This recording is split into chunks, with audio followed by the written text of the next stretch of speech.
उनकी संपत्तियां लूट ली जाती थी, जला दी जाती थी, उनकी बहू बेटियों की इज्जत लूट ली जाती थी।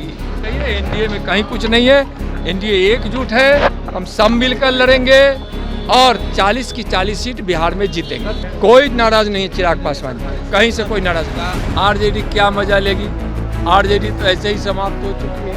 अपराधियों को जो संरक्षण मिलता था आरजेडी और तेजस्वी जी के द्वारा, जिसके कारण ही तो नीतीश जी तबाह थे और एनडीए में आए। देखिए उन लोगों का दिमाग खराब हो गया है। नमस्कार, मेरा नाम प्रेम है और आप लाइव स्ट्रीम देख रहे हैं। देखिए इसी वर्ष लोकसभा के चुनाव होने हैं, सीटों का बंटवारा अभी भी नहीं हुआ है।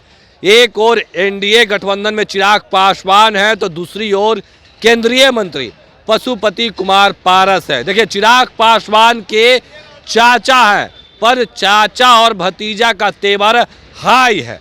एक और जहां चिराग पासवान का तेवर हाई है तो वहीं दूसरी ओर केंद्रीय मंत्री पशुपति पारस का भी तेवर हाई है। देखिए बीजेपी के बड़े नेता नित्यानंद राय अभी अभी पटना पहुंचे हैं और चिराग पासवान और चाचा पशुपति पारस को लेकर बड़ा बयान दे रहे हैं। हम आपको वो बयान भी सुनवाएंगे। पर देखिए जिस तरीके से एनडीए गठबंधन में घमासान मचा हुआ है, चाचा भतीजा आमने सामने हैं। मुकेश सहनी को लेकर भी सवाल किया गया है, पर मुकेश सहनी के सवाल पे नित्यानंद राय चुप्पी साध लेते हैं। पर चिराग पासवान और केंद्रीय मंत्री पशुपति पारस को लेकर बड़ा बयान दिया। उतना ही नहीं, तेजस्वी यादव जो 17 महीने जो बिहार में महागठबंधन की सरकार थी उसमें जो कार्य किए गए उसको खूब गिनवा रहे हैं। पर नित्यानंद राय से जब सवाल किया गया तो देखिए किस तरीके से तेजस्वी यादव पे बरसते हैं, लालू यादव पे बरसते हैं। और अब हम आपको वो तमाम बयान सुनवाने जा रहे हैं नित्यानंद राय का कि क्या कुछ करें।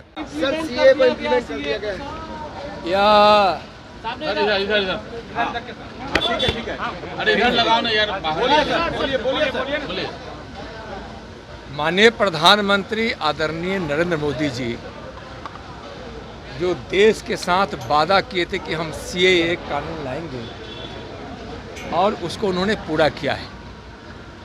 जो आज सीएए कानून के खिलाफ बोल रहे हैं उनके अंदर मानवता समाप्त हो गई। अपने पड़ोसी 3 देशों में जहां धर्म के आधार पर उनके साथ अन्याय होता था, उनकी संपत्तियां लूट ली जाती थी, जला दी जाती थी, उनकी बहू बेटियों की इज्जत लूट ली जाती थी, जबरन धर्म परिवर्तन कराए जाते थे, उनके साथ मारपीट की जाती थी, हत्या कर दी जाती थी, परिवार के सामने, बेटे के सामने, पुत्र के सामने, पिता की, भाई के सामने बहन की, बहन के सामने भाई की। और इस तरह का जो अत्याचार अनाचार हो रहा था, जिसके कारण वह प्रताड़ित होकर भारत में शरण लेकर आ गए, उनको एक अच्छी जिंदगी देने के लिए न्याय किया है माननीय प्रधानमंत्री जी। आज जो सीएए कानून का जो विरोध कर रहे हैं उनके अंदर मानवता समाप्त हो गई है और यह वोट के लालच में तुष्टीकरण के तहत यह कर रहे हैं, जो अच्छी बात नहीं है। बंगाल है, तमिलनाडु, केरला है, ये जैसे राज्यों में बोले कि लागू नहीं है। देखिए वो जो भी हो, कोई राज्य हो, कोई पार्टी हो या कोई व्यक्ति हो, अगर इस कानून का विरोध कर रहा है इसका मतलब है कि उसके अंदर मानवता समाप्त हो गई है और सत्ता के लालच में, वोट के लालच में, तुष्टीकरण के तहत इस प्रकार का वो विरोध कर रहे हैं। बिहार में लागू होगा क्या सर? सीट बंटवारे को लेकर क्या कुछ हो रहा है? पूरे देश के लिए यह कानून आया। सीट बंटवारे को लेकर किस तरीके से? सर एक मिनट कहिए, एनडीए में कहीं कुछ नहीं है, एनडीए एकजुट है, हम सब मिलकर लड़ेंगे और 40 की 40 सीट बिहार में जीतेंगे। चिराग पासवान नाराज चल रहे हैं? कोई नाराज नहीं है चिराग पासवान जी, कहीं से कोई नाराज नहीं। कहा जा रहा कि चाचा भतीजा में कोई नहीं, चिराग जी में कोई नाराजगी है नहीं है, बिल्कुल नहीं है, बिल्कुल नहीं। जल्द हो जाएगा सीट बंटवारा? हाँ, एकदम जल्द पता चल जाएगा। चिराग पासवान और उनके जो चाचा जी हैं उनको लेकर आरजेडी बड़ी मजा ले रही है, कह रहे हैं कि उलझन है, उठापटक चल रहा है। आरजेडी क्या मजा लेगी, आरजेडी तो ऐसे ही समाप्त हो चुकी है। जो परिवारवाद की पार्टी है, जिसकी बुनियाद ही भ्रष्टाचार और घोटाला है, गरीबों को लूटना है, वो क्या बोलेगी? एनडीए में कोई खटपट नहीं है? कहीं कोई खटपट नहीं है, कोई खटपट नहीं है। बहुत जल्दी बंटवारा हो जाएगा, सीट बंटवारा बहुत जल्दी हो जाएगा। तेजस्वी यादव अभी भी जो काम किए गए 17 महीनों उसका उदाहरण दे उसका उदाहरण दे रहे हैं, वीडियो जारी कर रहे हैं। आप तेजस्वी जी के कारनामों को यह बिहार नहीं जानता है क्या? उनके अत्याचार को कौन नहीं जानता है? नफरत की राजनीति करने वाले, सिर्फ अपने परिवार के लिए गरीबों के खून चूसने वाले, उसका हक मारने वाले और हमेशा अपराधियों को संरक्षण देने वाले तेजस्वी जी क्या बोलेंगे? आरजेडी क्या बोलेंगे? का वीडियो जारी कर रहे हैं कि 17 महीने उन्होंने क्या किया, सब कह रहे हैं कि घर घर दिखाएंगे लोगों को। भाई 17 महीने में इधर भी 17 महीने का क्या जारी करेंगे वो? 17 महीने में जो उनके कारण बिहार की विधि व्यवस्था चौपट रही है, विकास उनके कारण बाधित रही है और अपराधियों को जो संरक्षण मिलता था आरजेडी और तेजस्वी जी के द्वारा, जिसके कारण ही तो नीतीश जी तबाह थे और एनडीए में आए। और नीतीश जी बिहार का विकास चाहते थे। माननीय प्रधानमंत्री जी के नेतृत्व में जो विकास की गंगा देश के गांव गांव, घर घर, जन जन, शहर शहर पहुंच रहा है, उसको बिहार में नीतीश जी को करने नहीं तेजस्वी जी देते थे।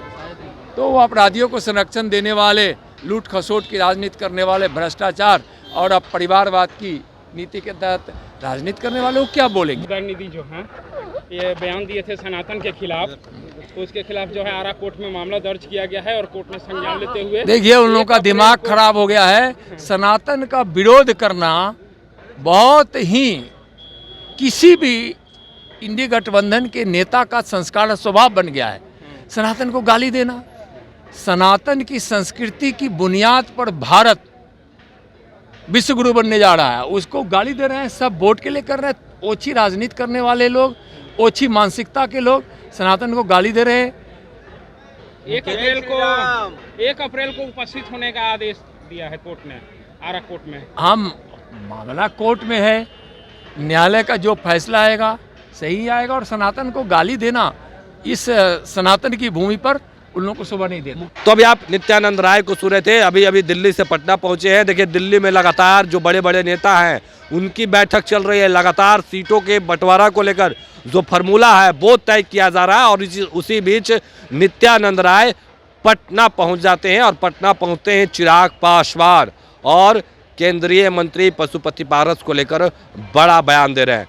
सीटों का बंटवारा कब होगा ये भी बता रहे हैं, पर लालू यादव पर, तेजस्वी यादव पर बरस रहे। उतना ही नहीं, अब CAA लागू कर दिया गया। इन तमाम मुद्दे को लेकर जब सवाल नित्यानंद राय से पूछा गया, किस तरीके से जवाब दे रहे हैं और साफ शब्दों में कह रहे हैं कोई दिक्कत नहीं है, तमाम लोग हम लोग एकजुट है। अब देखने वाली बात है कि जिस तरीके से चिराग पासवान हाजीपुर सीट को लेकर अड़े हुए हैं, वहीं दूसरी ओर केंद्रीय मंत्री पशुपति पारस भी हाजीपुर सीट को लेकर दावा ठोक रहा है। देखिए पिछले दिनों जो बीजेपी के बिहार के प्रभारी हैं विनोद तावड़े और मंगल पांडे भी मिलने पहुंचे थे पशुपति पारस से।